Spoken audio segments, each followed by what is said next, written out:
एक अभिनेत्री है, उसे कौन सी फिल्म करनी चाहिए, किस स्टोरी पे करना चाहिए, उस फिल्म में क्या लिबास पहनना चाहिए और उसे किस किस प्रकार के मेकअप करने चाहिए, ये सारा परसेप्शन मैनेजमेंट ही निर्धारित करता है। एक अगर राजनीतिज्ञ हो जाता है और राजनीतिज्ञ अपने कंस्टिट्यूएंसी में जाता है, हो सकता है उसे वहां पर उस स्थान पर एक कंस्टिट्यूएंसी में उसे अपने आप को बताना पड़े कि वो बहुत ही ज्ञानी व्यक्ति है। नगरीय क्षेत्र में आएगा तो उसे बताना कि बहुत ज्ञानी है, तो उसके लिए उसकी भाषा, उसका ज्ञान, उसका चाल ढाल, उसकी गाड़ी, ये सब मायने रखेंगे। अगर वही व्यक्ति अगर एक ग्रामीण क्षेत्र में जाता है तो वहां के कैसे मुद्दों को उन लोगों के साथ में किस प्रकार की भाषा का प्रयोग करता है, वह बिल्कुल अलग हो जाता है। वहां से उसका नजरिया उसके प्रति लोगों का बिल्कुल अलग बनेगा। तो परसेप्शन मैनेजमेंट ये होता है।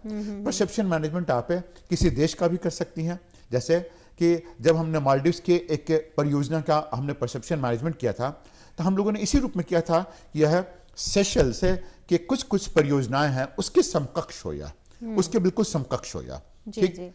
क्यों? क्योंकि सेशल्स में बिल्कुल हाई क्रीम ऑफ सोसाइटी जाते थे। वहां पर जस्टिन बीबर, एश्टन कुशर, डेमी मूर, सबके वहां पर फार्म हाउस मिलेंगे। तो उस रूप में उसे ढालना था। तो वह परसेप्शन मैनेजमेंट, मतलब कि हर एक कमरा कैसा हो, कमरे की सजावट कैसी हो, ये परसेप्शन मैनेजमेंट ही इसका आधार बनाता है। जी जी जी। और इसके अलावा टीचिंग की हम बात करें तो टीचिंग एज प्रोफेशन को बहुत अलग अलग नजरियों से देखा जाता है। एक नोबल प्रोफेशन है, ये सब कहते जरूर हैं, लेकिन जिन बच्चों को आगे बढ़ना है या जो टॉप प्लेयर हैं, जो अच्छा स्कोर करते हैं, वो कभी नहीं सोचेंगे कि वो टीचिंग की तरफ आए, जबकि बहुत ज़रूरत है कि ऐसे बच्चे टीचिंग में आए तो आगे का भविष्य सुधरे, आगे के स्टूडेंट हमारे और ब्राइट हों। ये कैसे संभव हो पाएगा? हमें लगता है कि ये दो सवाल आपने पूछे हैं।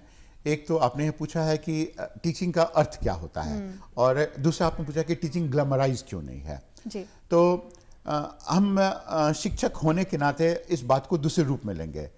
सामान्यतः हम समझते हैं कि शिक्षण होता है सिर्फ एक अध्याय के बारे में बताना, वो शिक्षण होता है।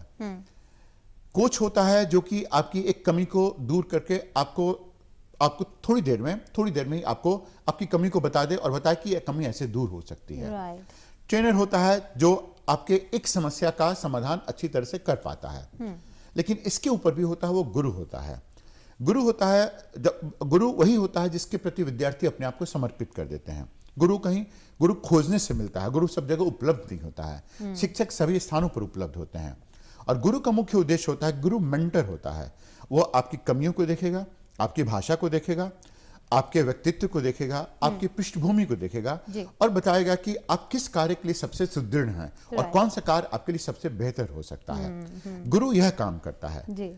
हाँ, गुरु का कार्य यहाँ पर अभी बहुत अधिक मात्रा में ग्लैमराइज नहीं है, बहुत लोग इसे पिकअप नहीं करते हैं। इसका सबसे बड़ा कारण है कि यह जैसा पॉलिटिक्स है, पॉलिटिक्स में ग्लैमर है। एक सिने तारिका बनती है तो उसमें ग्लैमर है, आपका कार्य है उसमें ग्लैमर है, क्योंकि आपको देश के सभी लोग देख रहे हैं। इस कार्य को कहीं ना कहीं किसी न किसी को ग्लैमराइज करना पड़ेगा। ऐसे ग्लैमराइज टीचर हैं, शिक्षक हैं ऐसे ग्लैमराइज टीचर, लेकिन उनकी संख्या बहुत ही कम है।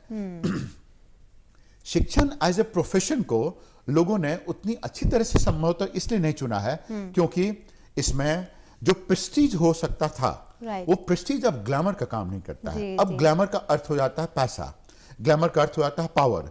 लेकिन प्रेस्टीज भी उतना ही बड़ा ग्लैमर हो सकता है, सम्मान उतना ही बड़ा ग्लैमर है जितना बड़ा पैसा हो सकता है। यानी कि सिर्फ पैसे की बात नहीं है, लेकिन अगर इसको थोड़ा सम्मानित दृष्टि से और देखा जाएगा, ग्लैमर थोड़ा और आएगा, तो ये प्रोफेशन भी बहुत अच्छा बन पाएगा। बिल्कुल। बहुत बहुत शुक्रिया आपका, बहुत अच्छा लगा आपसे मिलके। Thank you so much. Thank you, आपका भी शुक्रिया।